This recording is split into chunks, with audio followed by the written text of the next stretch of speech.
Hello, everyone, and welcome to the Nordic Sound Channel. As always, I am your host, Jamison Foster, and today we have with us Emilie Lorentzen. Is it Lorentzen or Lorentzen? I actually never have that straight. Well, Lorentzen would be the closest, yeah. Otherwise, you Okay, have to go all Danish and say Emilie Lorentzen. But I will say Lorentzen. Matthias that is actually got a perfect. huge kick at my expense because I had to pronounce the town that Nordic Folk Fest is in. And I kept saying Oh, Levu, and he went Liwu. It was just, he always gets a kick out of me having to pronounce Danish to him. I think it's probably, isn't it the island Lever? Yeah, Livu. Yeah, it's an But island. Yeah, it was Lever. anyway. Even after he corrected me, I still can't pronounce it. No, you don't have to. Don't worry yourself. All right, cool. But yeah, so anyway, anytime I have to pronounce Danish in front of him, I just close up. It was like, all right, please be gentle. You Oh, can be really mean yeah, then. he's a good sport with me. But anyway, Amelia, it is so great to have you on. Believe it or not, Amelia was going to be my first guest on after Midgardsblot, but we were thwarted by her hotel internet here in the middle of. I'm pretty sure you were in Indiana or somewhere in the Yeah, Midwest. I think so. Yeah. Yeah, the second I hit the record button, it just kicked you off the app, Yeah. and No, so it I'm was not glad. having it. So I'm glad we can finally have this talk because I absolutely love your new music and I really can't wait to learn more about it. Thank you.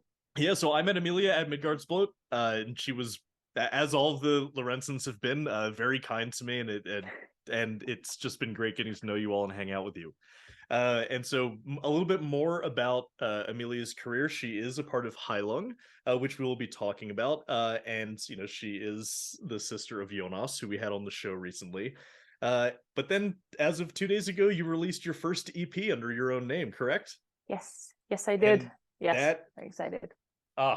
beautiful, beautiful EP. I've listened to it like 10 Yeah. times already. It's Thanks. Oh, yeah, actually, really. it was yesterday. Oh, Sorry, it was yesterday. yesterday. Okay. Yes, it wasn't 2 days, but yeah, Anyway, but yeah, yeah. great album. Can't wait to talk about that. But first, Amelia, you must be pretty tired. You just got off the tour with Heilung from the States. How long ago? Yes, I now it's like it's a week ago and a couple of days, and that I actually came back, and I feel like now my jet lag is over. It it took quite some days and took some landing time. Also just because being gone for 1.5 months is quite a thing after having this whole time of corona, of just being at Oh, home. right. And then of course, I mean, we did have some really lovely festival appearances in the summer around Europe, but yeah, that was a weekend away and back home again. So yeah, this was a really big deal for all of us. But yeah, it's just such a wonderful group of people. Mhm. Yeah, it's like you feel like you're bringing some of your family with you, even though no matter what. So Yeah, it's really nice. yeah, Matthias told me that the way that you guys tour, like do festivals, is very much like a communal. You bring your family, bring your friends, and just hang out for a little bit. And it's like it's not just work. It's also like a nice little tight knit community that you all have over there. Yeah, yeah, it's funny. I mean, it feels like like you're working with your family or tribe or whatever you want to call it. No, Like I it love feels that. like, Yeah, yeah, it feels it's like it feels weird sometimes to be like, oh yeah, we have to be professional. Oh yeah, like yeah, that's an interesting. I mean, like I'd envy that. That's definitely interesting. Where you got to remind yourselves, like, oh wait, we have a job to do. Uh, oh yeah, yeah, yeah, I was right. talking with Anatoly from Newtland, and he's in Hmm. Newtland with his wife, and I Yes. was really curious about normally a band practice, or normally a band is you come to band practice and then you all go home, and I was really interested. It's Yeah. like, what does happen when you just live with your band? Yeah. Yeah. I mean, I guess you gotta, yeah, you kind of have to wrap your head around that. But on the other hand, it's also wonderful and kind of natural, if you get together with someone and you both are passionate about music, why don't make something together, Oh So yeah. I mean, now speaking of which, my husband is also on this music that I Mhm. just released. He's I playing the saw that. drums.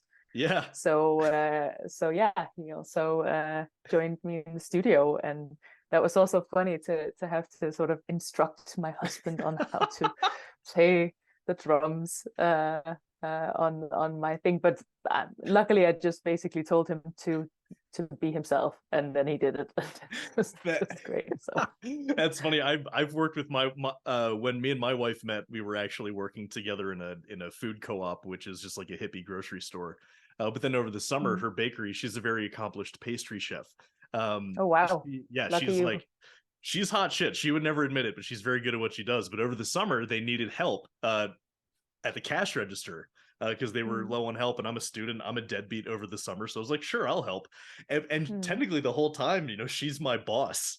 Yeah. But every time she would tell me to do something, I'd be like, yes, Miss Supervisor, and she always hated that. Fun. But yeah, I know the feeling. Nice. Cool. So did you have a highlight of the tour? I know that Matthias's highlight was Seattle or Portland, whichever city it was in. He said you guys had a great time. But I was wondering if you had a personal. Wow, that's hard to. I haven't really thought about that actually. I think in general I don't really do like favorite anything. I don't have a favorite color or favorite food or favorite person or favorite anything. I mean, I think people are my favorite in different ways, and food is my favorite in different ways, and I love that. whatever.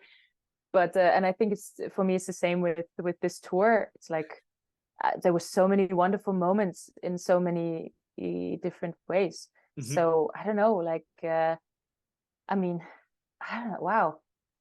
I mean, I think in general on the whole tour, it was so wonderfully planned by our tour manager and their whole team and stuff, that we got to be so much out in nature, which is also a choice from the band side, right? That Awesome. We like got to have so many off days out in nature, because I mean, there's wonderful nature all over the world, but I've just never seen any place that is so magnificent as the Northern American, like whole continent kind of thing, like there's just, I mean, to point one thing out, just the redwoods, I mean, wow.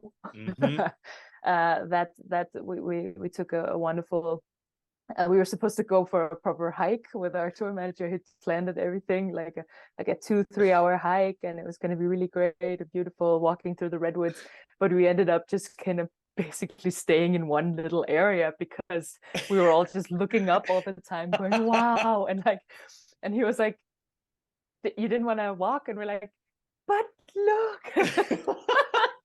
You just have the I remember I haven't been there since I was a kid, but I remember like for the whole week after that trip, my neck hurt because I had just like as a kid, you just like looking straight up the whole time. Exactly. And it's so beautiful, and it smells so amazing in there, and it was really hard to just keep on walking. You just wanted to stop at every corner. So did you get to stop in the Rockies at all? I know you didn't have a Colorado stop, but did you get to stop anywhere near the Rockies this time, anywhere else? No, I mean, as far as now I'm not that strong in geography in general, but that would be states like Wyoming, Utah, Colorado. No. Okay. No. All right. No, we were traveling across kind of like the northern US states. Like we went from Worcester, Massachusetts, and then we went to Worcester.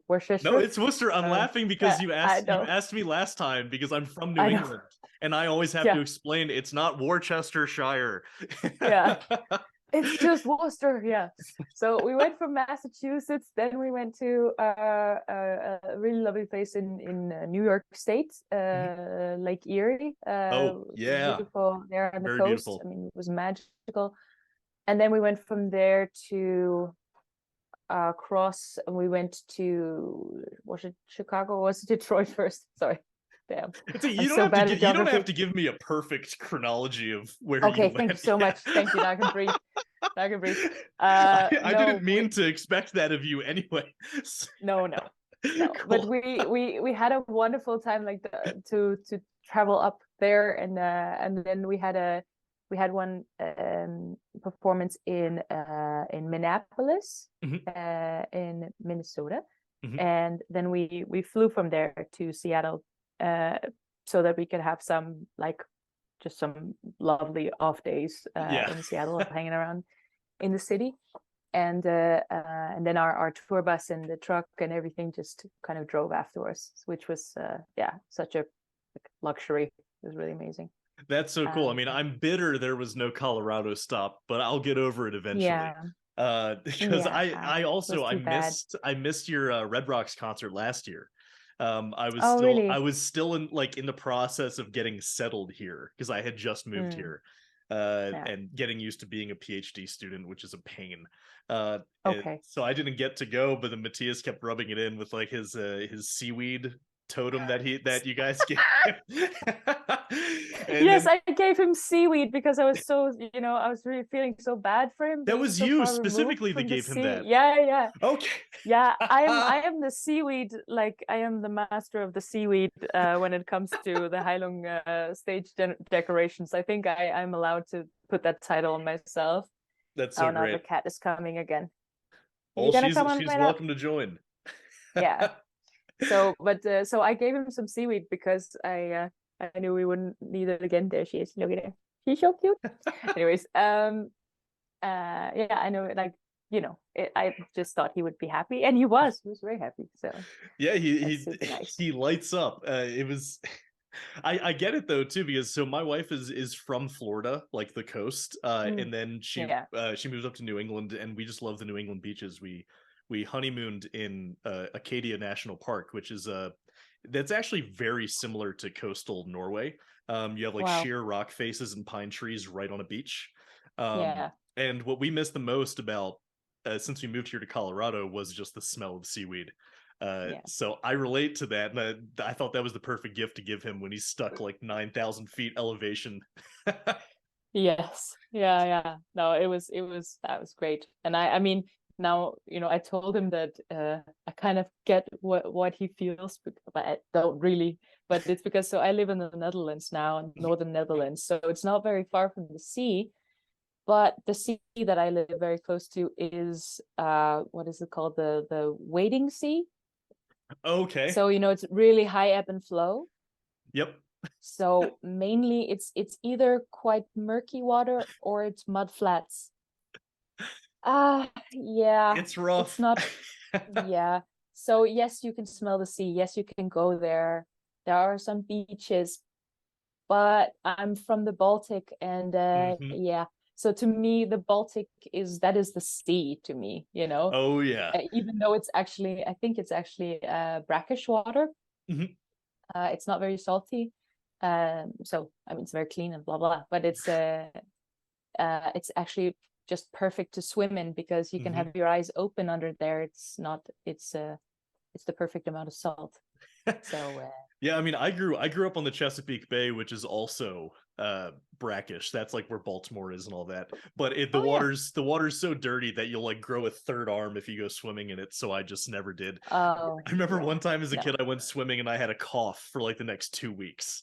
And that's just like how dirty that water is. Not a good sign. No, it's really not. My mom was like, all right, I don't think you're gonna go swimming in there anymore. But then my favorite part of going to Midgardsblot, right, is going from Colorado to camping on the right on the water. I remember like Alyssa was a little jealous, but she's pretty new into this music scene, so she was like, oh, it's a you thing, you have fun. She was jealous I got to go to Norway, but when she really got jealous is when I sent her a picture of me swimming, and she was like, you son of a bitch. Yes.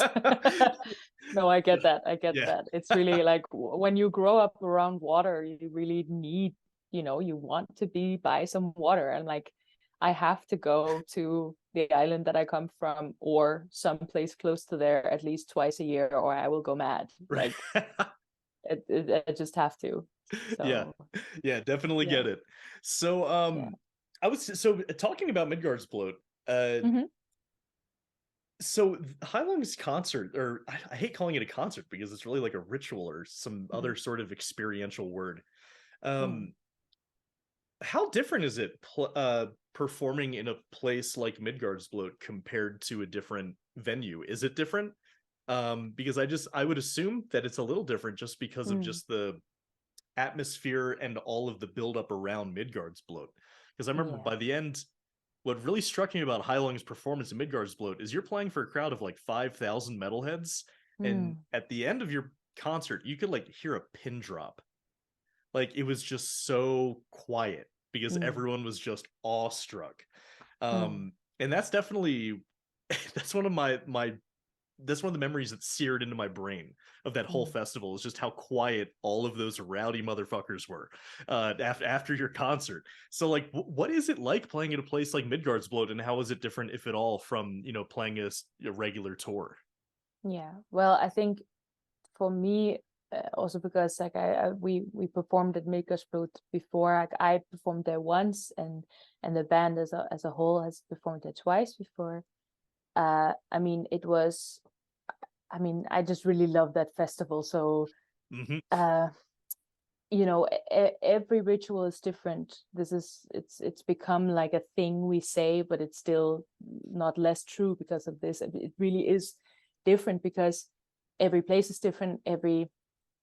I get the people who come to the ritual are different. Yeah, we might be different that day or whatever. Mm-hmm. But yeah, I mean, I think it's not. Yeah, I mean, it's not a problem to say that like Midgardsblot is just a very special festival. I mean, Mm-hmm.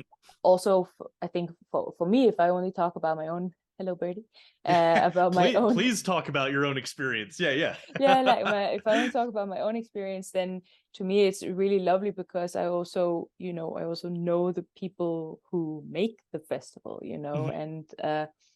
and so does my brother, and like so does a lot of people in Heilung, and then also just the sheer fact that we had the time to really camp there for several days before the actual ritual, to kind of just start to feel at home there, and have this little Heilung camp, and yeah, it was really nice. Get to smell like campfire and go on stage. It's Mm-hmm. just a wonderful experience, and yeah. Hell yeah. I just remember Dan from the Nordic mythology podcast was just going Mm. on and on about the campsite. He was like, I've never been in anything. I'm not gonna do his accent. He was just like, oh, I've never been in anything like it. And it was like I was walking into a Heilung album and they had the coffee over the fire. And he was just like, it was like a kid in a candy store or like in Disneyland. He was Yeah, having the time of his life. Uh yeah. It was super nice to have them there. I mean, it's just lovely people. And then yeah. also I think for me a wonderful moment was just to see Dan cuddling with Luna, with Chris and Maria's dog. It was just so sweet. Oh my Is God. that I like that man is just so wholesome. He really is. It was Yeah. yeah, I don't want to turn this into an episode of us just fawning over Daniel, but hi No, Daniel, if no, you're that's listening, we think that you're a very wholesome human being. yeah, uh we sure do. yeah, that's great. Yeah, so I had just a quick question about the you were playing this instrument at Midgardsblot. What? Hmm. I have never seen it before. What is it? Does it have a name, or is it just like a Heilung special? Oh, no, no, no. This is an instrument from India. And Okay. it's called a Ravanahata, or Mhm. Ravanhata, depends on how you pronounce it. Mhm. And so this has been with Heilung from the beginning of the live performances. And Jonas was playing it, for instance, at Castlefest in the Lifa, Mhm. and that performance. And it's I mean, I think I've read something about the history of it, Mhm. and nobody really knows exactly how old it is. It's a folk instrument. Mhm. I think well, maybe there's been some archaeological finds of it, and I would be really interested if anyone knows. Would love to hear more about it if anyone knows. But it's always difficult because it's a piece of bamboo, and then there's a like a horsehair string on there, Mhm. and there's a skin, and there's a coconut, and there's some steel strings. But so if you put that in the earth after a couple hundred years, you don't have much left. After 1,000 years, Yeah. maybe the steel strings, and they could be from anything. So yeah, I'm not an archaeologist, so No, that's like fine. please anyone correct me, but that is my own sort of pocket theory about it, as we say in Danish. Okay. I'm gonna start using that. I like that. A pocket theory. It's like your own, like, yeah, I think right in here, I think it's about, I don't know, $50. No, but so, It's like a pocket theory. But anyways, Yes. so yeah, people have said that it is maybe like a precursor of a violin, basically, Mhm. like that kind of instrument. But on the other hand, it's also its own thing. It's still being played in traditional Indian music today Mhm. and being used. And then, if you ever have Maria on this, podcast, then she can tell you more about how she got Mhm. it and stuff. Cool. But yeah, it's Ravanahata. I can tell you about the name, why it's called Ravanahata, Okay, please do. because there is so in Hindu mythology, Ravana or Ravan is a like a demon god, basically, Okay. and Hata means hands. So it means the hand or the hands. I'm not sure if it's plural of the demon god Ravana. Um, That's so and metal. so metal, I know, right? That name's amazing. So yeah, and but also if you listen to it, especially the way that I would play it, it is quite devilish. I've heard some traditional Indian instrumentalists playing it, and then it can sing and it can be amazing, and you can play all kinds of melodies on it. Mhm. But the way that we use it in Heilung is very like making it a very meditative, Mhm. flowy scream. Yeah. I love it. I love it. I mean, I feel the same way. Whenever I hear people who are actually good at these things play the toggle harpa, the first time I Mm, ever picked one up, I was like, all right, cool, time to play one. I was like, this yeah, sounds like garbage. I'm awful at it's this. no, oh my. I have been practicing that for a good while. Because so yeah, toggle harpa. As far as I know, toggle harpa and yuhiko are two words for the same Yeah, thing. the same thing. Yeah, Yeah. exactly. Mhm. So yeah, I got a yuhiko to practice for when we started to perform anuana, because anuana Excellent. has Mhm. yuhiko on it, and I was practicing, and I think I still have some videos where I just tried to like film myself play it for the first couple of times, and then after a month, and then after 2 months, and it just didn't really get any better. It's really like so frustrating. And then I think after maybe 2.5, 3 months, finally I was like, oh, there's this one note. It sounds okay. I mean, oh, wow. I mean, and I'm I sure that there are people who are really good instrumentalists or who just, have a knack for these kind of things who could pick it up and learn it in a mhm. couple of days or whatever. But I'm just not blessed in that area, unfortunately. I had a little bit of a head start because I play the upright bass. So I Oh, have the yeah. Okay. bowing and just the hand positions down. Yeah, I had none of Um that. So, it was more just the fact that the person who made it, it took me too long to realize that they didn't send me rosin. And so the thing is that my bow, oh, like it wow. took, again, I've been playing this upright bass for Yeah. almost 10 years at this point. And it Mm. somehow took me months to realize that the reason this thing sounded bad was because there was no rosin on the bow. So Wow. I picked up Alyssa's cello rosin and put it on, and I was like, oh, there it is. It's yeah, cello rosin's really good. I Mhm. used violin first and it was okay, but the cello, I think for this one's really cool. Yeah, I've read does horror something. stories. I've read horror stories of people using bass rosin. Bass rosin Oh, is really grippy because it I has can to be because these imagine. strings are like the size of a child's finger.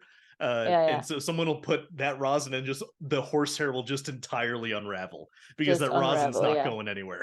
It's gonna sound like you're killing a cat and then you're gonna ruin your instrument. Yeah, Like that's what I'm imagining at least. exactly. Yeah, yeah. Yeah.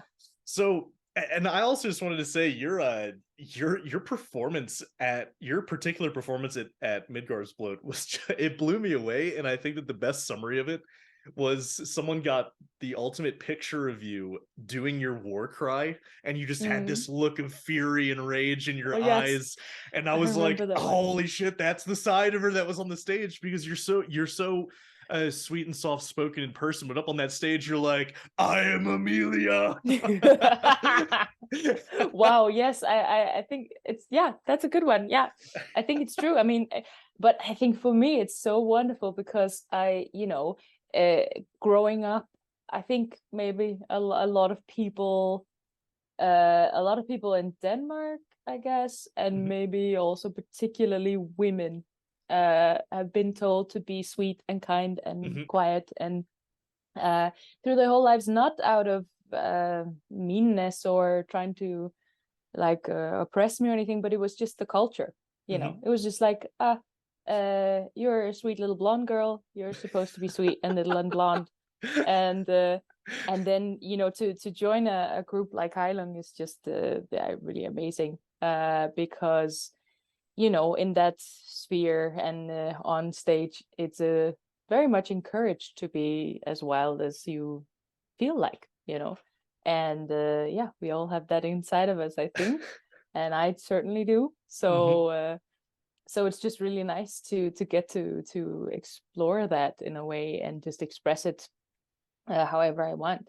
And I think that's also what I really just admire and respect about the metal scene in general, like just people who enjoy hard music, because I myself haven't really, when I, like, you know, growing up, and I never really got in contact with that very much. I mean, Jonas and Christian, our older brother, was listening to some like little bit harder music, you know, some Metallica, some Pearl Jam, and Rage Against the Machine, and that kind of stuff.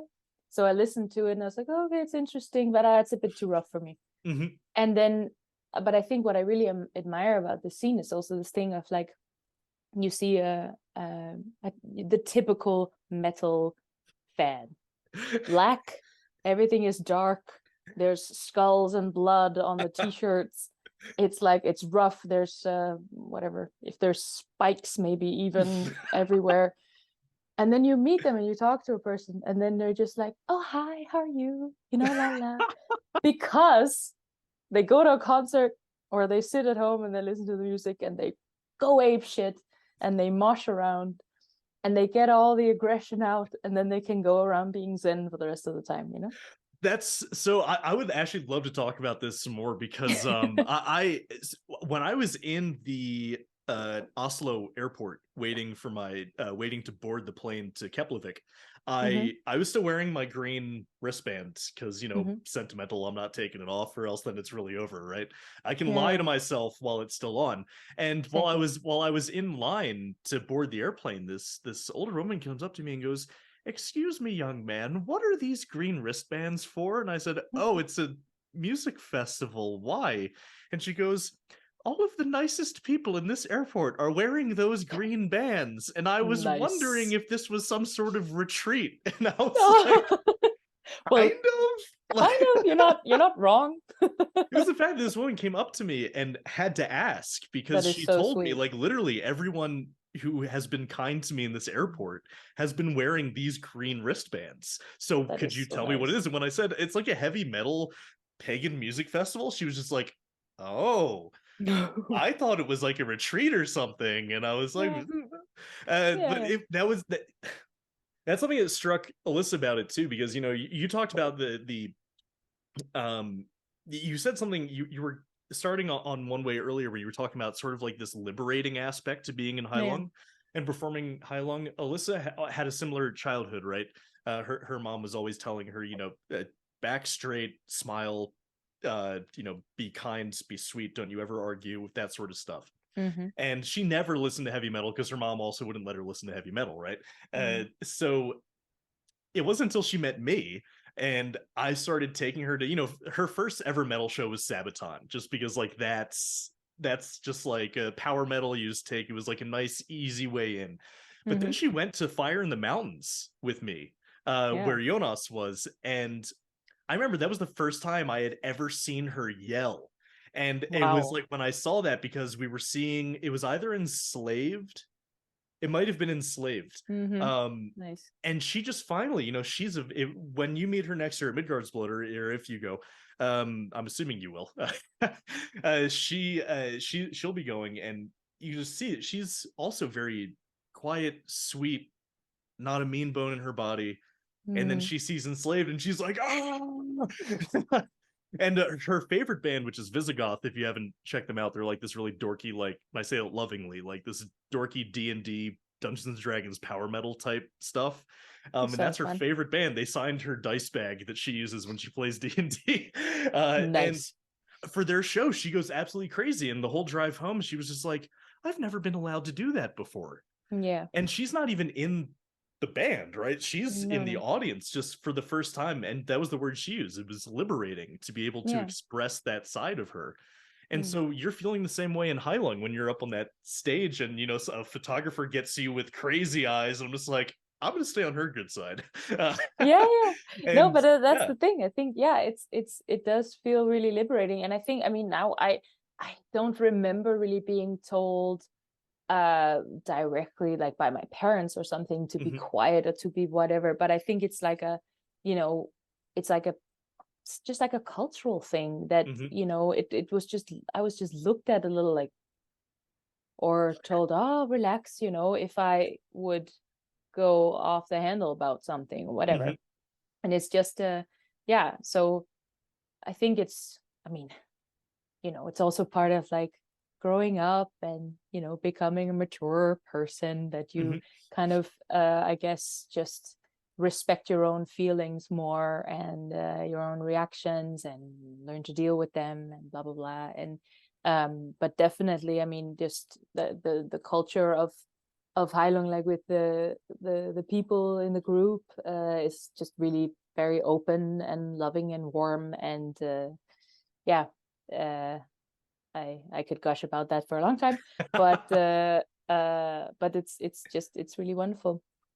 Yeah, And if we, yeah.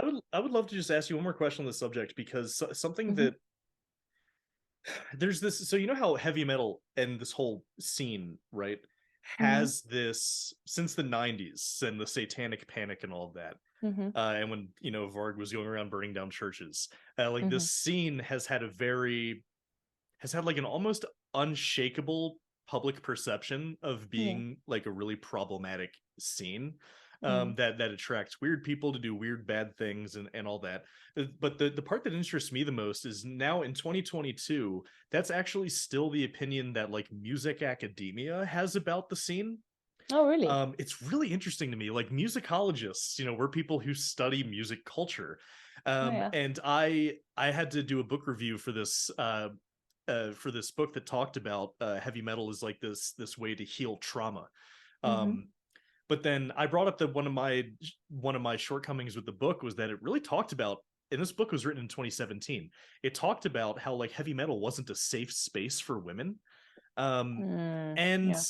I just brought up that like, yeah, it can be, and all I said was, but I just really think that's a little reductive towards women who go to these concerts and to feel this liberating thing. Yeah. But then I got a lot of pushback saying, I think you should just understand that you don't understand. And I was sort of Mm. like, I go to these festivals. Like, Mm. so something that I'm always curious about is like for you, like Mm. what does this space mean for you, like as a woman performer? Like do you feel, I don't want to ask you to respond to that specifically, but like how do you Mm. feel about that perception of the space? Well, I guess I think in a way I still feel like I'm still exploring that space, like, Hmm. because so the way that I got into the metal scene Hmm. is through Heilung. Like Hmm. I before that I did have a friend or two or three or whatever who were into metal music, but never really got that into it or got that close to it or Hmm. went to concerts and stuff like that. So I think as a person like going to a metal festival, I'm still kind of learning about it, Hmm. because so now the way that I would go to any metal festival is as an artist Hmm. who can go backstage. And Yeah. so I Yeah. think I don't really have that much of a say in it, actually. I think, Yeah. yeah, I think, no, I think that's for someone else to say. Someone who's Yeah, like sure. someone who goes to festivals Hmm. as someone who's enjoying it and buys a ticket Hmm. and goes. Oh yeah, Um, I had plenty of really wonderful conversations at Midgardsblot with friends and strangers alike about this, and it was just really yeah, enlightening for me. So nice. I guess then instead of putting you on the spot like that and ambushing you with that question, I will say that at the very least, I appreciate you offering your experience about how being with Heilung has been very the word I'm going to keep using is liberating, where Yeah, for you have sure. this opportunity to express a side of yourself that you can't express elsewhere. Yeah. I really appreciate you bringing that part up. I think that's Yeah, really and I think special. yeah, for me, just to see, like, one more thing on that is like that, because of my experience, just in general, like, how do you say, getting more in touch with my own feelings, and Yeah. realizing who I am as a Hmm. person, I guess, Hmm. Yeah, all that all takes that hippie that stuff. that takes a lifetime, exactly. But then, in that process, then I became a part of Heilung, and then it was just like like a nice kick in the right direction. Like, there you go. This That's is so this is good. beautiful. This is healthy. This is how you should be, or whatever. This is it's good for you. And that's still ongoing. I mean, Hmm. it's still very liberating for me, and it keeps changing. And Hmm. there's liberating is a good word, but there's so many other words I could put on it, Hmm. and none of them would really suffice as to what it feels like to be in this group and to perform. Hmm. So it's, yeah. That's the tricky part about Heilung. You can never quite put it into words how it makes you feel, Yeah, right? Like yeah. I feel like everyone who goes to these festivals or the Heilung concerts, everyone who Mm. listens to their music, whenever I ask them, like, hey, what do you like about this? Or what do you love about Heilung? It Mm. always devolves into these abstract words that don't actually mean anything. It's like a Because vibe, and it it's a puts me in a vibe. mood of It's I don't exactly know. what happens. We don't know how to Yeah. describe it. And I think that's what makes this music special, is that it completely evades description. Like, I can say, yes, they play bones and they hit drums and they sing, but I don't think Where it. did you go? Oh no, did I lose you for a second? Yes, you did. Oh. You said, I don't know what happened, and then I don't know what happened after that. Well, anyway, yeah, it took me too long to notice that your screen was frozen. So Mm, so I'll just pick up and say, tie a little bow on it. I think that's yeah, sure. what makes Heilung pretty special, is that we can't Mm, ever like really describe yeah. like the way that it makes us feel. It's just very, Heilungi. Uh, It's Heilungy. yeah, I love that. exactly. Yeah. So you're a singer now, but if I understand correctly, you started off as a warrior. Yes, I did. Yeah. So And for I those think, who aren't familiar with Heilung, who might be scratching their heads right now going, a warrior. you're a You went warrior. from a warrior to a singer. Do you just want to like briefly explain like what it means to be a Heilung warrior, and then sort of talk about your path into that? Yeah, sure. Yeah, so what it means to be a Highland warrior, I guess it's uh like, so Heilung has the first album that Heilung came out with, Ofnir, Mhm. had quite some songs on it with these male choirs Mhm. shouting, throat singing, and so that just became this idea when they were figuring out how to even do this live. The idea just came up to have, yeah, people, warriors on stage, and one of the warriors could tell you much more about that, because now I only got to be a warrior twice. Before I changed my position in the band. But yeah, so then it was 2018, and Heilung was gonna have this big wonderful concert in Copenhagen, at the concert house. It's called Mhm. Koncerthuset. um and then back then, Jonas was in the band, and he was like, nudging me, like, Emilie, shouldn't you apply to be a warrior? And I was like, I don't know. Yeah, nah, yeah, nah, yeah, but yeah, nah. And so, and I was just in a period of time in my life where I was like, just gonna just jump into it with both feet, and see what happened. Whereas usually I'm a very cautious person, but at that point I was actually even considering it, even though I knew it would be me standing body painted topless in front of 1,800 people. uh so but so so I practiced it, and we did this. It was really nice because we were we were on the island where we're from, Jonas and me, and also with Nana. Did you meet Nana? I did meet Nana. Yes, I was Yeah. at. I don't know if you remember for Nabala. Yes. I was Right. accidentally next to your mother. Yes. It was just like I was front row and I was talking to this very nice woman next to me. Yeah. And then something made me ask, are you Jonas's mom? Like, Yeah. that's just how I am, right? Like I have this Yeah. filter. I struggle with the filter, and it was just this idea in my head, and I was like, just ask. And she's like, yes. How did you know? And I was like, I don't know. I just had a feeling. She just seemed Lorentzen to you. You see, it's Heilungy, it's Lorentzen-y. It's just these words that you can't explain. No, it's just something ineffable. Yeah. No, but yeah. So yeah, my mom was there, and she's tiny and sweet.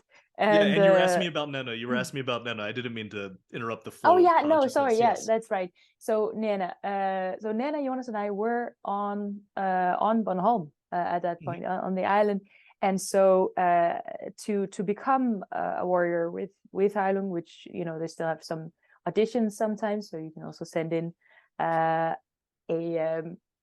audition if you want, but also anyone listening, but that is to make an audition video. And so I made an audition video and doing Hakaskaldur. So and I was standing with a broomstick painted with coal on this medieval ruin. I love this. On Bornholm, which is the largest medieval ruin in, I think, Northern Europe, or at least in Scandinavia. Okay. And it is called Hammer's Hus, so Hammer's house. And it's on this big knoll, like this huge knoll, and then there's just cliff, and then there's sea. Okay. So you just had me on this, this old crumbling wall with this sunset behind it. It was very epic, and all thanks to Nana and her brilliant skills. Yeah. And I sent it in, and I was accepted, and was taken into the boot camp. They had like a boot camp and stuff to really learn the pronunciation properly and stuff. So yeah, that was a big deal. And then I performed, and then just happened to meet my current husband. Aww. So that was a very, very nice night for me. Really wonderful experience. And but then, so then what happened was that I was a warrior. It went well. It was an amazing experience. I mean, wow. And then Heilung was going to have two concerts in the UK. So one in London and one in Glasgow. And they wanted to perform Norupo. So Norupo is this song with more female vocals than what had been before. And they wanted to perform it. They had already performed it at the Concerthuset, and then they were going to perform it in London with Anike Shireen also, she's in the band also now, singing together with me, and then also with Ingrid.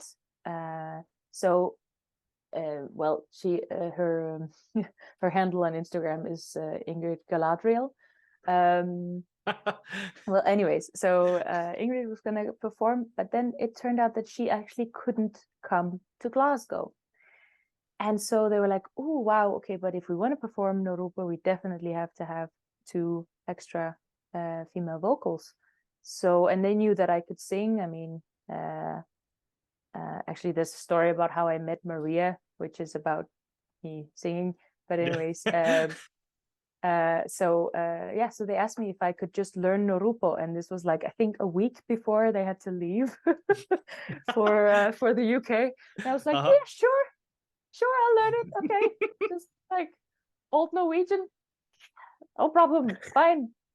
And an Old Norwegian pronounced with Maria's local Borre dialect. Oh, also great. And so I did, and I met up with Maria, and we tried to sing it together, and she was like, yeah, just do that on stage, you'll be fine. Okay, okay. And now But you own it it. was so cool. Yeah, it Now was you so own it. cool. Yeah, you do a great job in that role. Thank you. Yeah. So do you want to talk about your new EP now? Yeah, sure. I'd I love would to. love to, but however, you are absolutely gonna have to tell me how to pronounce that. Oh yeah. So the title of the EP is Moersmål. Moersmål. Yeah, Moersmål. And Okay. yeah, and it means mother tongue. So, Yes. Excellent. yeah. Okay, cool. At first I was like mother's language, but then I was like, no, it's probably mother tongue. Because Yeah, I but had yet to mol, read the yeah, but mol is also like so we have the word sprog in Danish, which means language, Mhm. and then we have the word tunge, which means tongue, very Okay. easy to understand. But mol is just it's another word for language, and it's I think it's quite an old word. Mhm. But that's just the one that we use when we talk about mother tongue. We say in Danish, we say Moersmål, and in Bornholmian, it's Moersmål. So Awesome. yeah. So I don't honestly, Amelia, I don't even know where to start with this because this is so different from Heilung, but I Mm-hmm. love it. Like here, so just while on this channel and on this platform, I spend a lot of time talking about people in like the old Nordic Viking music scene. I Mm. personally am a huge fan of like traditional folk music, Mm. and I don't get to talk about it enough. So I just sort of want to just pick your brain about this because I know you didn't Sure. earlier. You said that you don't see yourself as like a traditional folk musician yet. Mm. No. Um, but still, like this style of music, I don't get to talk about on this channel enough. So Mm. I'm super jazzed to pick your brain about this. Sure. So when when you go from being a singer in Heilung to then saying I want to do an EP that's more in the realm of traditional folk, Mm-hmm. where do you even start? Like that seems like quite a leap. Yes, it does seem like that, but to me it was so natural. I mean, of course, I mean because so what happened was that like while I was I've been studying Indo-European, which is historical linguistics, right? Mhm, And I have a bachelor's in it, and I was studying it for quite some years at Copenhagen University. mhm, And while I was there, I was like, so I've been interested in my own local dialect for many years, but never really taken it that seriously. And it was always something that was like, yeah, it's too bad that it's dying out, but like a lot of other dialects are, in the mhm, world in general right now. But I was like, yeah, but so it's someone else's headache or whatever, and it's what it is, and it's too bad.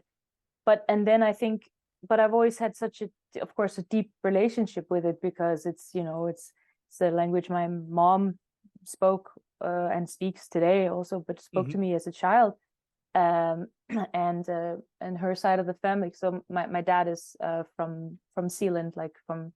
from the sort of yeah whatever capital region or whatever Mhm. of Okay. Denmark. But my mom is from the island, so so she spoke that to me and sung some of these folk songs to me as a kid, and so it always just been close to my heart.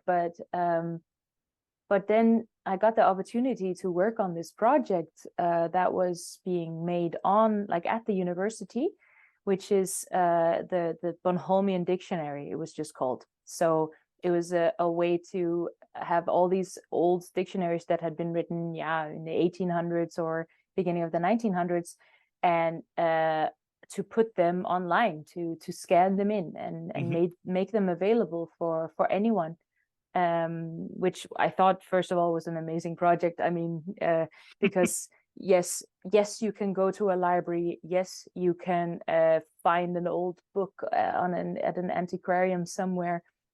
But if you want to just quickly look something up today, you do it on your phone. Mhm. And now you're able to look Bonholmian words up because of his project. So it's really lovely, and it's That's so cool. made by a professor of Old Norse, actually, Okay. who just, he is from the island, so he speaks the language as well, and therefore he took up the mantle to do that. And I got to work on it as a student sort of helper. Awesome. And therefore I got to sit and look like just to read the dictionary through, basically. Mhm. Not the whole one, that would have taken a while. It was like this big. Yeah. But just to read the words through, and there in that word in the dictionary, you had the word, and then an explanation what it means, blah blah blah, translation into Danish. But then very often it'd also be, and this is what it is in Icelandic, this is what it is in Norwegian, this is what it is in Swedish, Scanian, the South Swedish dialect, or whatever, like Faroese. So there would be these connections, which is what I love the most about historical linguistics. It's to see the connections between the languages and the diachronic development and all Yeah, that it's stuff. super cool. It is. I mean, I love it. But anyways, so I got to sit and look at that, and which is also maybe why I wasn't the most efficient worker, because I was just reading it instead of just checking it like I should. Because I love what I do. Yeah. And I also got to scan in some like poetry that had been written also sometime at the turn of the last century, and that kind of stuff. And it just really rekindled my love for my own dialect, really. And then I was like, but someone has to do something, And I was like, yeah, but Emilia, maybe you should do something, I thought to myself. And then the curse and blessing that is called the Corona time came, and all of a sudden I had time and free, like, I had time on my hands. I had I was able to buy some equipment, some home studio equipment, and then to start the recordings at home. And I think, to me, from the beginning, I knew I wanted to work with the original folk songs from the island. And at the start, I thought I would work with only the ones that I knew myself from when I was a kid. But then I started delving into the treasure of folk songs that I found, and I just realized, wow, okay, there's so many that people don't know at all, and those I want to take first. That's some of them some people know, but it's so niche. There's still like on the island, there's some people who know maybe one or two of the ones that I have recorded now. And some people who know all of them, but they are very few. And so I think the broad sort of public on the island, and also in general in the country of Denmark, and then when you go further out in the world, never heard of it. And this I just found sad, and so therefore I wanted to do it. And and then I had like a whole long process. I mean, I started in 2020 and it came out now. It was a really long process, and a really wonderful one, and sometimes very frustrating. Hashtag searching, like applying for funding. It's and you recorded it yourself? Yes. And So that I adds recorded a whole extra layer of headache, recording yourself.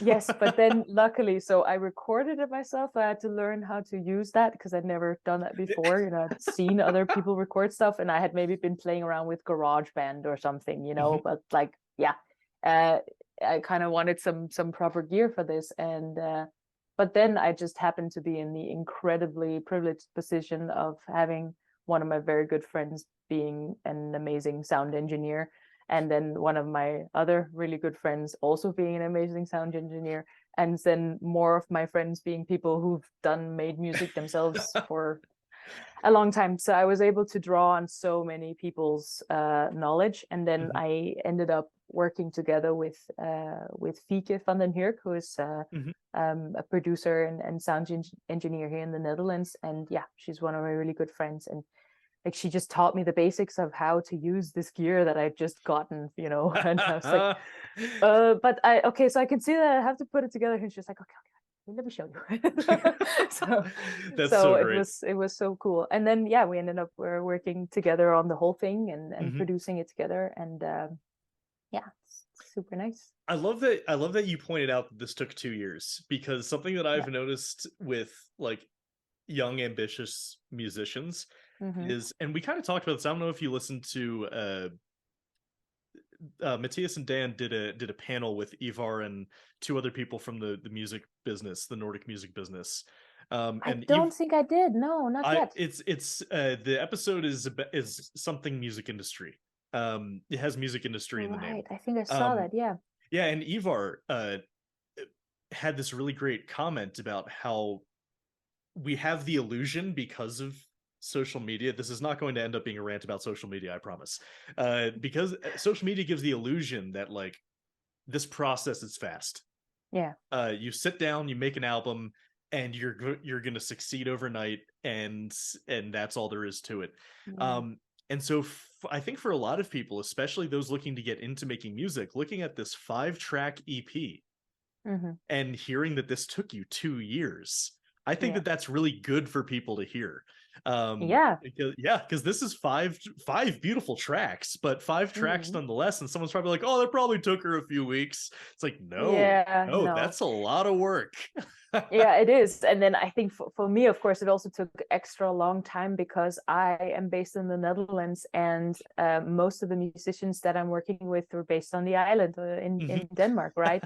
And so had they only been in Denmark, it would have been like a bit of a journey. And then you have to just, have to go to Denmark, and then you have to also take a ferry to go to the island. And Mhm. yeah, uh, so it's a bit of a journey and a bit of a process, and then Mhm.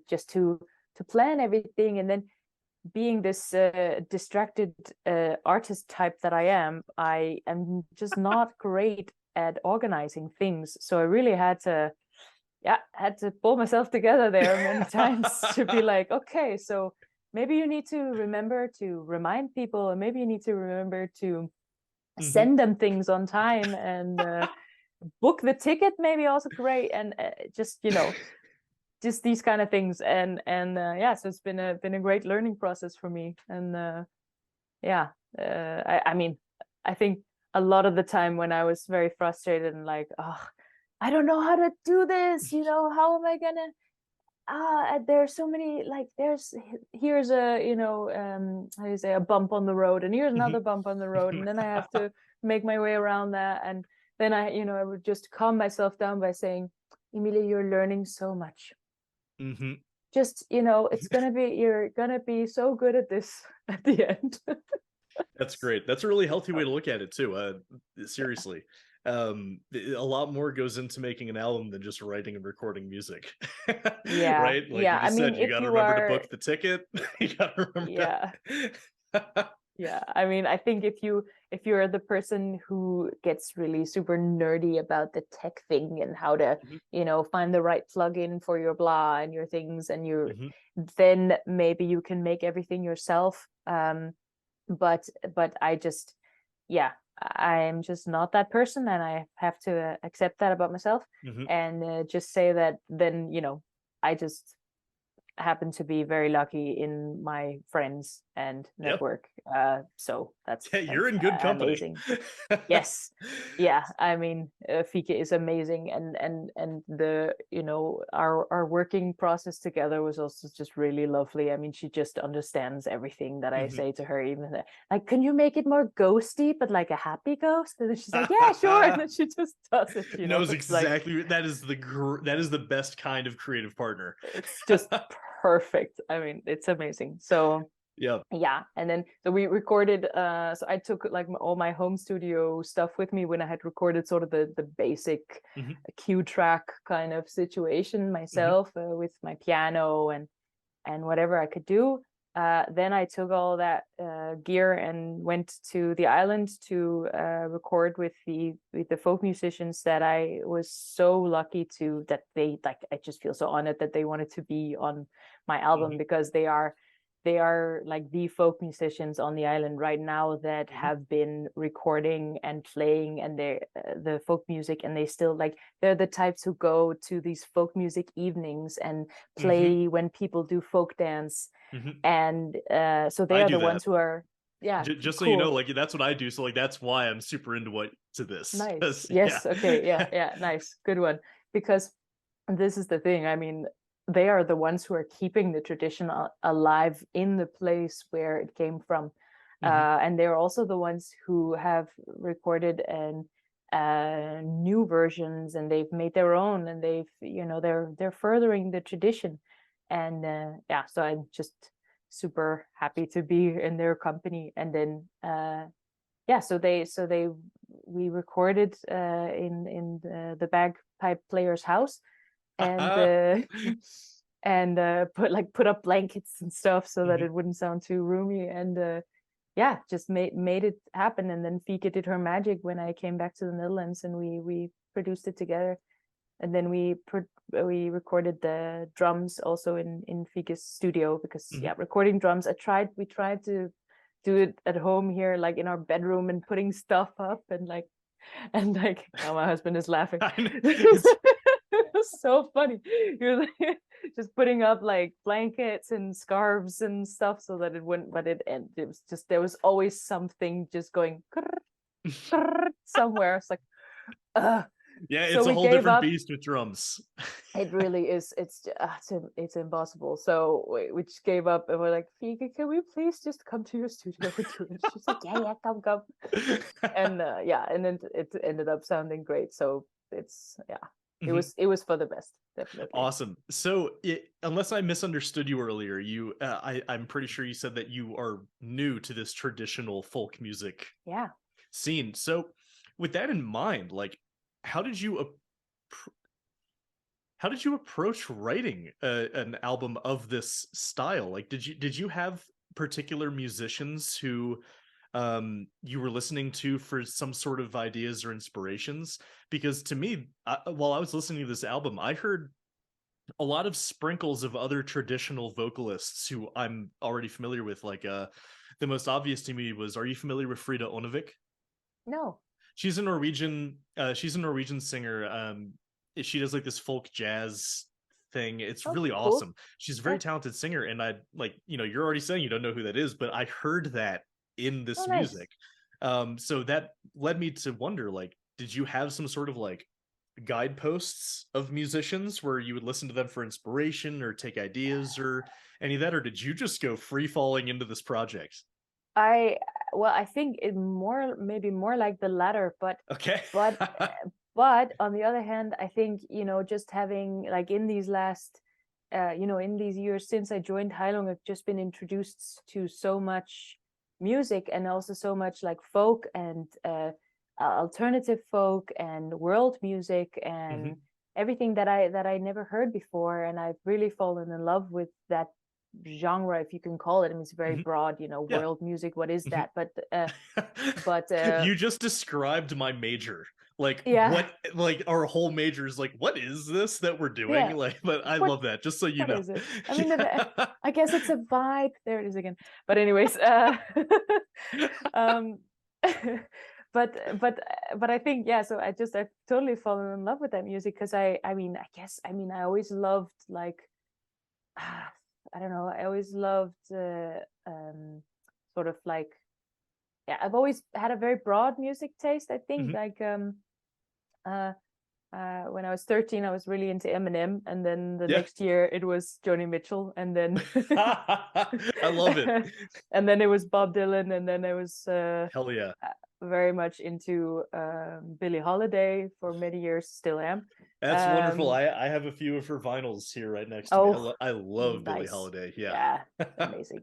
But so, it's like, to me, I think it's for me, I'm more just into, yeah, I don't know. I think I usually listen to voices first, and then everything else second. So it depends more of the sound of the voice. But okay.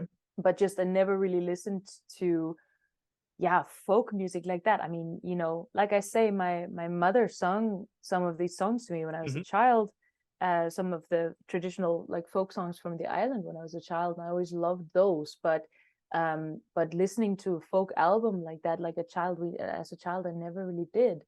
And so yeah, it was just a whole new world that immediately the song is in my head. That opened up to me after joining Heilung. It was really cool. And so I think, yeah, just listening to other people and other voices and other instrumentalists' way of playing folk music, I guess, also, of course, has influenced the way that I felt like these songs had to sound. But it was very much taking the how do you say, my offset was just, okay, this is the song, this is what it's about, and this is the theme, this is how I think, this is how I feel like it should be. So like, for instance, if we take Elverhøj, the first one, the single that I also came out with earlier, that is a song which is about a very mystical meeting, a very, like, everything seems like it's a little dangerous, but still beautiful and nice and powerful, yet soft, whatever. This is kind of exactly how I felt like it should sound, and therefore that's how Fika and I tried to make it sound. And yeah, just I don't know, it was very much also about it was very much about the text, and how we made the instrumentation is also according to the different verses and how I feel like they should sound. And like there's one verse, for instance, where I sing, she played with my fair hair and softly stroked my forehead. Oh, will you come into the mound, then you shall not long for home. And that has this little playful violin that's plucking, the pizzicato, pluck, pluck, exactly, pluck, pluck, pluck. pluck, like, please come with me, and that kind of stuff. Like, and the extra voices as well come in because of a certain vibe change or whatever. And then I think maybe the most obvious one to talk about is Her Drivjem, which is the second song. I just wanted to real quick say that I love the contrast between Elverhøj and Hadrivjem. Yeah, Her Drivjem. Hadrivjem. Yeah. Cool. I love the contrast between those two tracks, because like the opening track sort of sets the stage like, oh, this is going to be a moody, quiet album. But then the second track, you're like, ah! Yes. I love that, like, that slapped me across the face. Like, you have no idea what you're in for. And I just want to say, like, from a, listing the tracks in whatever order is an art in and of itself. And I think that you did a really good job in showing, like, this isn't what you think it's going to be just between the first two tracks. Oh, so, thank you. Yeah, I really appreciated that. Nice. Yeah, that is, and that one, that one just, it had to be sung like that, because I thought so much about, okay, how am I going to sing this? Because what it is, it's a herding song. So it's about herding cattle or sheep or whatever. And I thought a lot about, like, how would I sing this? Like, so would I try to sing it like really high and airy, like as if I'm a child? Because the thing is that these were sung by children, by children like of maybe 7, 8, that kind of age, who were sent out to be cattle herders, sheep herders. Yeah. So are you talking about like Koolning and Locke? Is this the sort of genre that you're talking about? All right, cool. Yes. I just wanted to make sure that I was thinking what you were saying. So when you're in, so it is, cool. So it's a song to call the cows or the sheep home after having been out grazing. So it's sung usually around just before sunset or whatever, to get the cattle home. And and that's also what the title means is, so her is just like ho or hey or whatever in English. And drivjem means drive home, or like come on home, basically. Okay, so it doesn't mean drive gym. No, it Because doesn't mean I drive feel Jim. like that a lot of English speakers are going to read that and be like, yes, driving Jim. Drive Jim. Drive Jim round the mountain. No, Right. but anyway.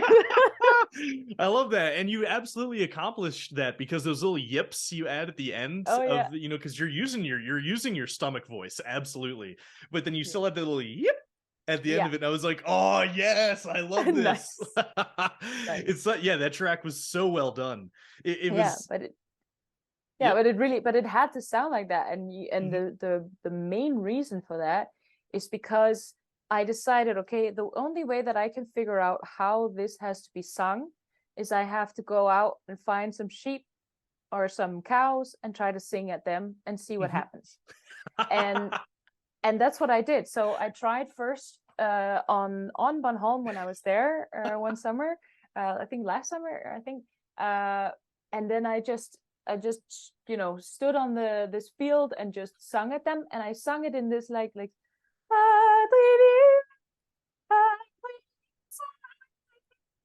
quite high, quite airy. Yeah. And they were like looking at me. Nah. I was like, okay, well, not really. And then I tried with some sheep that I came by here in the Netherlands. And I was just like, okay, whatever, I'm just gonna try. And so I just belted it out exactly like I do on the album, on the EP. And the sheep just was like, ma, just came running directly towards me. These 3 rams, I think it was even. And they were just looking at me like, yeah. What do you want? Like, you rang, like, basically. It's kind of like the reaction I got from those sheep. It was amazing. They were just standing there like, yes, we're ready for bed. Yes. I want to say I used to work on a farm. It was my first job out of college.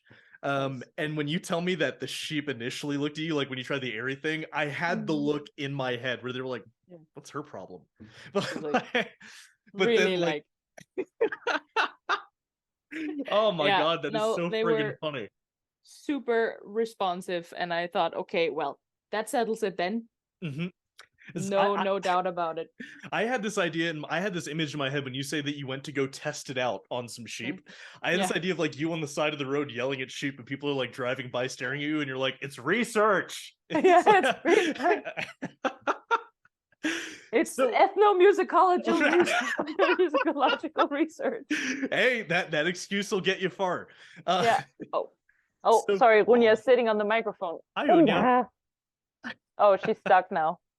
Oh no. Runya. She likes to come up and crawl up on my. Oh, can you hear me? Yes. Yeah, I can hear you. She likes to crawl up on my shoulder and then grab onto my shoulder like a child, and then and then there's just no getting her off again. There we go. Yeah, I've got a. Okay now. Yeah, the bird has been sleeping in my shirt back here, so luckily he's behaving. But so anyway, the EP. You got distracted by all the adorable critters. So the last 2 tracks that aren't the bonus track, they were actually my favorite. I feel like they really captured that bouncy Nordic folk music vibe, especially you're just gonna have to remind me which is the track that has the bagpipe in it. That is Kolgan. Yeah, that one. I kept putting those ones on over and over again because I was like, like this, it's like just this lighthearted, bouncy, like the language, and it was just so cheerful. But like this, I feel like and again, this is coming from someone who has listened to a lot of traditional folk, and I've spoken with a lot of traditional folk musicians. Like for whatever my perspective is worth, like you nailed the vibe, like to the fact that to the point where I was surprised when you told me that you're new to this. Wow, that's why I was like, Amelia, as a traditional folk musician, you're like, hold on, I'm new to this. I'm like, you're new to this? How? Like, well, I think definitely have the spirit of it captured. Well, I think that is just like, I mean, maybe I don't want to put a percentage of it, but just mainly just the thanks to the folk musicians that I invited to play on this, because so they've recorded many times, but they're used to recording on like where you put some people together in a studio and you record, and then it's great, you play together, right? Mhm. And this is, of course, I really believe the best way to do it when you're talking about traditional folk music. But there was just no way to do it. We didn't Yep. have. I actually tried to get a studio on the island for that time, but it was fully booked. There was just nothing to Mhm. do. So it's Okay. like, okay, then we have to do it in this layer cake way. Mhm. And then I was like, yeah, but it's gonna be fine though, because yeah, that, you know, there. I mean, I'm able to. I think at this point to really, when I do press record at home, I am able to really go into this place where I'm like, okay, this is, you know, this is the real deal. Now I'm singing, this is real, this is not, you know, blah blah. And they were not used to it, but they got into it really, really quickly, and they were able to just bring their music, their musicality, and their, what they are used to playing is, yeah, playing live together, and Mhm. just, you know, you just start. So Nila, who's the bagpipe player, Mhm. if he starts playing, he's just gonna keep playing, and then everyone's just gonna join in and clap hands, and they're gonna sing. And because this is, you know, this is who he is. It's what he does, Mhm. and it's really wonderful. So yeah, so we just sat there in his living room drinking coffee, and then he just sat down and he played the bagpipe, and I was like, thank you, and then that was great, you know. And then yeah, I think so. Like I said, I'm new to the folk music scene, but I am a great lover of folk music. Mhm. Now in the last couple of years, it's really become so close to my heart. So Oh yeah. so yeah, so I do feel it. I just wouldn't call myself a traditional like folk musician, but Okay. I do love it, and I do Mhm. appreciate it a lot. Are you familiar with Dreamer's Circus? Yes, a little bit, but not enough yet, because yeah, I've only listened to some of it, and then yeah, I think I've been so busy, like Mhm. now putting out my own music, and busy Yeah, with yeah. the Heilung, Mhm. and sort of also yeah, when we were learning Anoana, and like to get into that. So then I, in that period of time, I have trouble taking in new music. Yeah, yeah. I It get really, it. it's like, oh yeah, some I can a little bit, but mainly just stick to what I know already for a Yeah, while at least. so they're pretty big in the Danish folk music scene. Yeah, for sure. I actually had the sitar player Alakar. He was my very first guest on this channel. Oh wow, how nice. Yeah, he's the world champion clog fiddle player. But he plays sitar in Dreamer Circus, and the violin Yeah. player in Dreamer Circus is the first chair violinist for the Danish String Quartet. Oh So wow. so they're really great. Yeah. And I would love to get you in touch with them, because I Mm. can guarantee you that they would be a fan of the type of stuff you're doing, especially because Danish folk music is way smaller than the circle around Swedish and Norwegian folk Oh, music. for sure. Yeah. So I feel like you all need each other. Yeah. Yeah. So Sure. um, anyway, to sort of, I guess, to before we wrap this up, I'm gonna ask you the question that might have been a little intimidating. But now I am going to call you a folk musician, whether Okay, you like sure. it or not. And so, as a folk musician who's in Heilung, I Mm-hmm. have talked on this channel a bunch about how there is this lack of, I don't want to actually say lack of understanding. I want to say that there seems to be like this wall between Mm. traditional folk music and then stuff like Vardruna, Heilung. Mm. Um, and I'm really trying to bridge that gap. Just by Mm. virtue of me doing a Nordic music platform, I have Mm-hmm. to bridge that gap because I can't just wall off one type and allow one type in. So I would just love just to hear your thoughts on how you think folk musicians and the musicians in this, I'm still trying to find a word for it, old Nordic, Viking, Nordic, whatever music Yeah, scene. yeah. It's hard to find a proper word for It's it. really hard. Even Yeah. even me and Matthias, it's something I bother him about all the time. Like, Matthias, what do I call this? And he goes, I don't know, man. Stop asking me. Yeah. So, where do you think that more traditional folk musicians can find common ground with the musicians in bands like Highlander Vardruna? Where do you think the overlap can be found? I'd love to Well, hear your thoughts on that. yeah, I mean, then I would kind of focus on the, maybe yeah, just the historical aspect of it, Hmm. actually, because of course traditional folk musicians don't only play like older known tunes, and they don't only work with like material that has been written down 100 years ago or more maybe. They also make new tunes, but it's also, you know, their new tunes are also inspired by the historical and the how do you say, the tunes and the songs that have been passed down through the generations, right? Yep. And so for me, what I really love about Heilung and Vadruna and stuff is this way of taking old texts or inscriptions or something like that, or not necessarily inscriptions, but then the themes from Old Norse mythology or any other sort of folk tales, and then putting that into music where there is no music to begin with. Like, yeah, I don't know, like Völuspá, or there's in Traust we sing a part from Gróagaldur, which is this reawakened or kind of like ghosty Völva who's wishing her son good fortune. Yeah. Like it's wonderful for me to stand on stage and sing something like that. And yeah, I don't know, I think the gap, maybe, I mean, I'm sure it is bridged for many people. I mean, now myself, I mean, maybe I'm one of the bridges that I Yes, love. thank you. Traditional folk Thank you for doing and, that. and I love Heilung and Vadruna and everything. So I think maybe I'm one of those bridges, but and I'm sure there's a lot of other people also who do.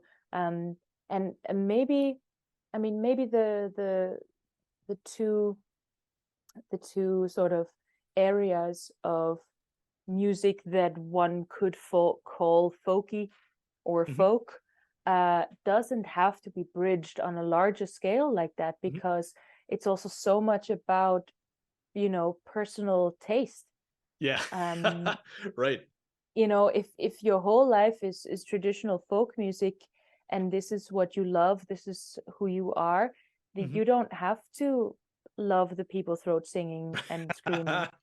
Yeah. You know, I think that's totally fine. Yeah. So, but of course I would love it if everyone loved it, but you know, Right. That'd be ideal. Yeah. way. The reason I ask is just because I feel like I would, even if there was no pushback against it, I would just call Heilung folk music. I would just call Vardruna folk music, but then there would be like 100 people outside my door with pitchforks, right? So I don't. So No. What I do instead is I'm trying to like, anyway, I just see that there's a lot of similarities between, you know, the way that folk musicians speak about the music that they write, that they play, and the way that that musicians such as yourself and how Maria and how Einar talk about the music you all make. There's so much similarity, but the final product of the same philosophy is wildly different. Is a country fiddle dance and Alfadir Haiti. You know, it's just so, that's what fascinates me so much, is the basic philosophy is so similar, but the final product is so different. Yeah, for sure. No, I get what you mean and your feelings, but yeah, I think it just is what it is, you know, like they can also be very similar philosophies and then very different outcomes in all kinds of other you know ways of human beings. But yeah, I don't know, I think it's okay, especially because, you know, music it's so personal. You can never really say, you can never know what anyone's going to think about anything before they feel it, you know.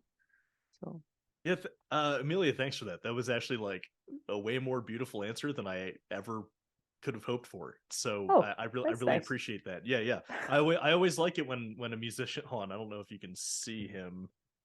He's about to poke his head out from, let's see if I can do it on this side. He's been wrestling back here. You can see I don't have a cyst. I don't have a tumor. That's him back No, there. no, it's And he keeps you're not trying to he's the like, oh hunchback of Colorado. yeah, he's right back there. That's his beak. He's just looking. Yeah. But he's trying to escape. But anyway, Amelia, this has been a wonderful conversation. I've learned so much from you, and thank you so much for the music you make, not just with Heilung, but I'm really, really excited to see where your career goes after Moersmål. Did I say it Moersmål. It's so Moa. Moa. So Moersmål. Moersmål. Perfect. Moersmål. Perfect. See, what gets me about Danish and Danish dialects is you guys don't pronounce so many of the letters.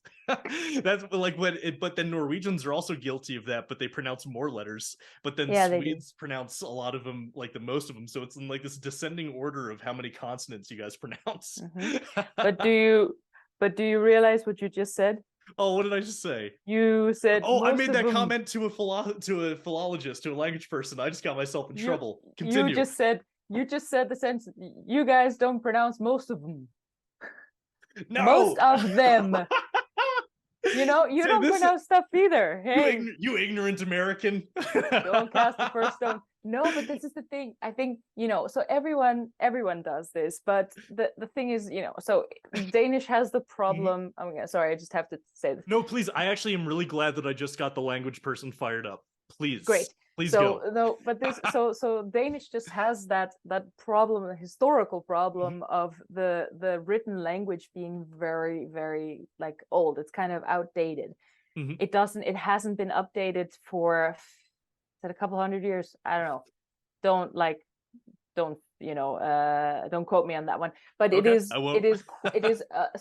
is so no matter what, it is so long that now, like, just the word for me, for instance, is mig, but it is spelled MIG, which in any other sort of situation would be either mig or me, but we pronounce it mai because this is how it has developed naturally. And so the written language, I mean, no matter what, if you look at English spelling, it's also very strange. I know, like, I'm one to talk here, right?